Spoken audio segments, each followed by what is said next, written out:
Wa yadhharu zina, perzinaan muncul di mana-mana. Emang dulu nggak ada perzinaan? Ada, tapi tersembunyi. Sekarang perzinaan muncul di mana-mana. Dulu orang berzina dan malu, sekarang berzina dan berbangga. Waliyadzubillah.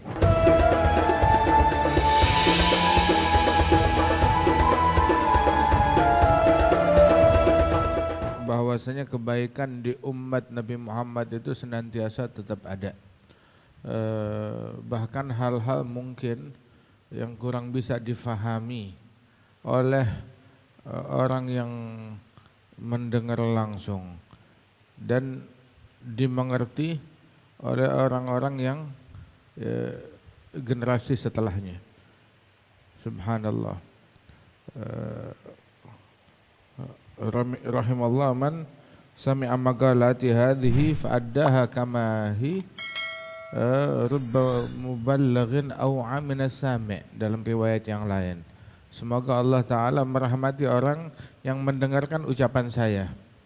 Kemudian dia enggak faham apa yang saya ucapkan, tapi dia hafalkan dan dia sampaikan kepada orang yang enggak dengar langsung. Dan ketika disampaikan apa adanya, kama hiya, sesuai dengan kata-katanya. Terkadang bisa jadi, boleh saja, boleh iya, boleh enggak, boleh saja muballigh, orang yang menerima omongan tersebut melalui perantara lebih paham, lebih mengerti daripada orang yang mendengarkan secara langsung. Subhanallah. Isyarah bahwasanya kebaikan itu enggak khusus di zaman sahabat aja, bahkan bisa jadi di zaman tabi'in, zaman tabi'in wa man ba'dahum. Wa sahabatnya Rasul sallallahu alaihi wasallam itu demikian banyak, lebih dari 160.000 sahabatnya Rasulullah sallallahu alaihi wasallam menyebar di seluruh penjuru dunia, dan yang dimakamkan di Madinah itu lebih kurang 10.000 orang. Sisanya kemana? Dari sahabat Rasulullah sallallahu alaihi wasallam, menyebar semuanya dengan ilmu yang mereka bawa dari Nabi Muhammad sallallahu alaihi wasallam. Nah, itu di antara para sahabat Nabi tersebut, banyak di antara mereka yang ketika ditanya di masanya tabi'in, ditanya tentang hukum, ditanya tentang suatu hukum, maka mereka mengirimnya kepada si penanya tersebut, "Salu Maulana Al-Hasan." Tanya kepada Maulana Al-Hasan, yakni Al-Hasan Al-Basri. Siapa Hasan Al-Basri? Muridnya mereka. Suruh tanya kepada Al-Hasan Al-Basri. Subhanallah. Suruh tanya kepada Al-Hasan Al-Basri. Kalau ditanya tentang hukum fikih dan lain sebagainya. Tapi ketika ditanya tentang ma'rifatullah, ya, tentang hubungan dengan Allah Subhanahu wa taala, tentang ulumul ihsan, maka mereka adalah orang yang paling faham, yang paling mengerti. Enggak ada yang berani menyerobot mereka. Enggak ada yang berani mendahului mereka di dalam ulumul ihsan tersebut. Mereka rajanya. Sebab mereka ambil langsung dari Nabi Muhammad sallallahu alaihi wasallam. Rubba muballighin aw amina sami'. Kebaikan di umat ini senantiasa ada. Syahid bahwasanya katsir minas sahabat itu mereka mengoper pertanyaan kepada para tabi'in untuk menjawab. Taib. Hadhi min amanatul ilm. Nabi ditanya tentang mata sa'ah, kapan hari kiamat. Nabi jawab, idza dhuyyatil amanah, ketika amanat sudah enggak ada lagi. Ulamanya enggak amanat, santrinya enggak amanat, hartawannya enggak amanat. Subhanallah, tidak ada amanat. Orang laki enggak ada amanat, perempuan enggak ada amanat. Amanat bukan cuma sekedar uang atau tahta aja, tapi amanat itu adalah tanggung jawab kepada Allah Subhanahu wa taala dalam setiap hal. Mata amanat, telinga amanat, tangan, kaki amanat, perut amanat. Adalah amanah semuanya. Amanatnya Allah Subhanahu wa taala. seorang wanita tuh bentuk menjaga amanatnya adalah di dalam menjaga batasan dengan yang bukan muhrim, amanah. Hadhihi. Taib.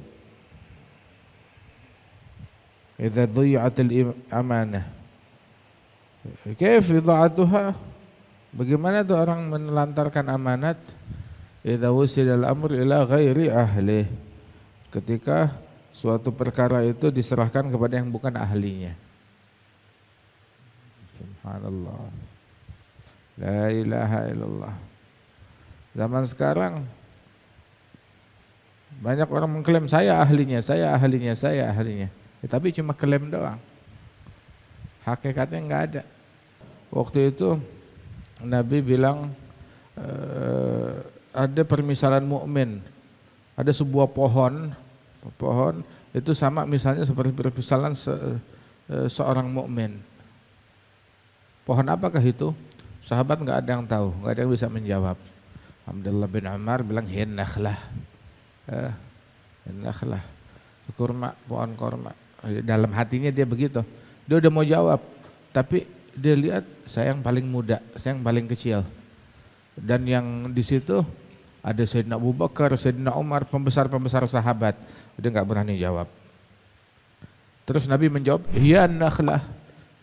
Pohon itu adalah pohon kurma. Tepat dengan jawaban yang ada di benaknya Sayyidina Abdullah bin Umar. Terus Sayyidina Abdullah bin Umar bilang ke abahnya, "Wahai ayahku, sebenarnya saya tahu jawabannya. Saya tahu jawabannya. Saya udah mau jawab cuma karena saya kecil, saya malu. Maksudnya saya yang paling muda. Takut saya dianggap kurang ajar terhadap yang lebih tua." Sayyidina Umar marah. "Mestinya ente jawab. Engkau jawab saya sukai. Kenapa? Biar engkau dapat perhatian dari Rasulullah. Siapa sih yang enggak mau anaknya unggul? Gitu. Biar dapat perhatian khusus biar dari Rasul sallallahu alaihi wasallam." Tapi Sayyidina Abdullah bin Umar, beliau ini adalah orang yang memiliki kepekaan. Dan beliau malu untuk menjawabnya. Dan ditegur oleh Sayyidina Umar bahwasanya bukan tempatnya malu dalam hal itu. Rupanya itu beliau Sayyidina Abdullah bin Umar membawakan kepada Rasul sallallahu alaihi wasallam itu serenceng daripada kurma muda itu dibawakan kepada Nabi Muhammad siangnya. Terus Nabi nanya, Muslim tuh ada pohon yang menyerupai Muslim. Subhanallah.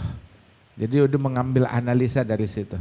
Oh, jangan-jangan pohon yang saya bawain tadi tuh, kurma yang saya bawain tadi, ranting. Min asyratus sa'a kata Rasul sallallahu alaihi wasallam, tanda-tanda hari kiamat yaqillul ilmu itu berkurang menjadi sedikit. Yang ada cuma fisiknya ilmu doang atau kostumnya ilmu atau celotehannya aja, ilmunya enggak ada. Hatta ulamanya enggak ada ilmu, apalagi awamnya. Yaqillul ilmu itu berkurang. Wa yadhharul jahl, yang muncul, yang dominan, yang kelihatan di mana-mana kebodohan. Hatta di panggung ilmu yang kelihatan al-jahal. Apalagi di tempat-tempat lain.